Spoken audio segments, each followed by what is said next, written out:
away from his field and won convincingly. Seattle's done. He's going along easily. He wins it by about 2 lengths. Rob Dusty on his second. Going to the infield saddling arena at Pimlico, Billy Turner's patience seemed to have paid off, as Seattle Slew looked every inch the professional athlete he needed to be. For in the Preakness, Seattle Slew was challenged early by a newcomer, Cormorant, who pushed Slew to the fastest mile ever run in the Preakness. That he had enough to easily hold off the stretch-running Iron Constitution was proof of his mettle.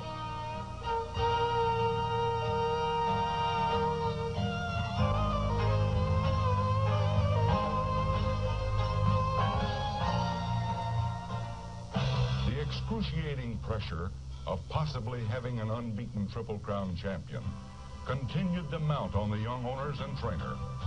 But Seattle Slew eased the tension by making another march at the Belmont. And Jean Cruguet could almost be forgiven for saluting the racing world before crossing the finish line. There had never been another to come this far unbeaten. Early morning at Churchill Downs during Derby Week is unlike any other atmosphere in sport. The hopes and promises of winter will soon be realized or dashed, and the world will be witness. In 1978, trainer John Veach was bringing back the glory days of Calumet, and thus Alydar was a sentimental favorite. Affirmed, owned by Louis Wolfson's Harborview Farms, also had a marvelous trainer in Laz Barrera, twice winner of the coveted Eclipse Award, and a gregarious, emotional man. Affirmed also had sentiment on his side in the presence of Steve Coffin, the brilliant young rider who had made 1977 his own. And they're off. In the Derby, Affirmed stayed near the lead. Alydar and the Devil Red Calumet Silks encountered traffic problems. Affirmed is second. Sensitive Princess taken over third. Along the inside, Ice of Trable fourth. Believe It has moved into fifth. Then we have Chief of Dixieland. After that, it's Hoist of Silver. Alydar, trailer at this time is Dr. Valeria as they go into the turn. Affirmed never was really threatened. Affirmed has the lead. Believe It now is second. And on the outside, it's Alydar. It's Affirmed now drawing off. Affirmed has the lead by 2 lengths. Then we have Believe It, Alydar charging on the outside, looking for the place. Coming to the finish line. It's Affirmed, the winner by a little more than a length. Alydar was second.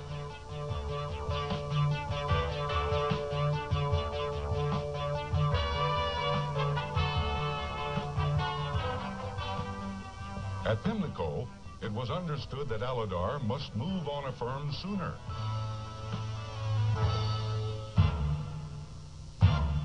In the Preakness, Jorge Velasquez kept Alydar closer and moved earlier.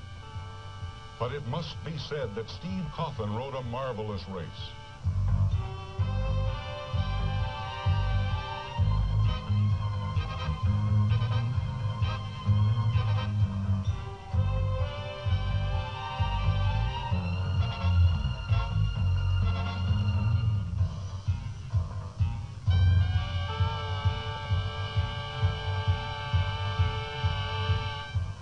It was closer, but again Affirmed seemingly won without being all out.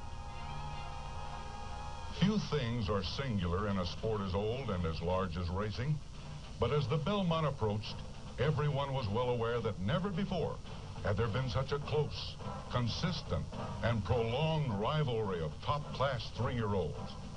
Alydar had tried it coming from behind, and now it seemed obvious that his best hope was to dog Affirmed from the very beginning, hoping to wear him down over the grueling distance of the Belmont. The result was just what the crowd and television audience had hoped to see. One of the epic battles in the history of the turf.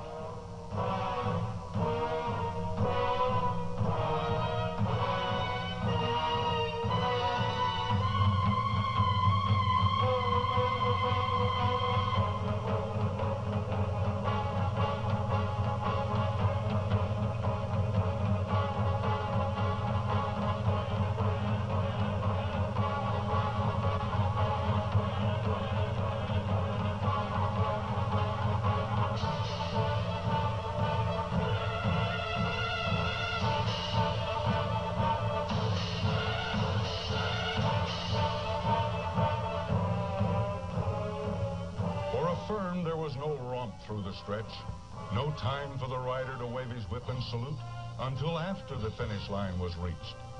Aladar had tested him to the utmost, and neither had been found wanting. So on June 10th, 1978, pandemonium returned to the winner's circle at Belmont Park.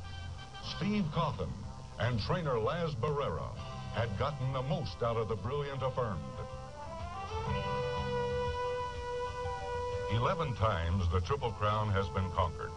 Far more often it has been tried by the best, but has not been attainable. So deep does it reside in the tradition and the aims of the sport of racing that it is in many ways a foundation. The Triple Crown exists only in man's mind, its symbol, this trophy.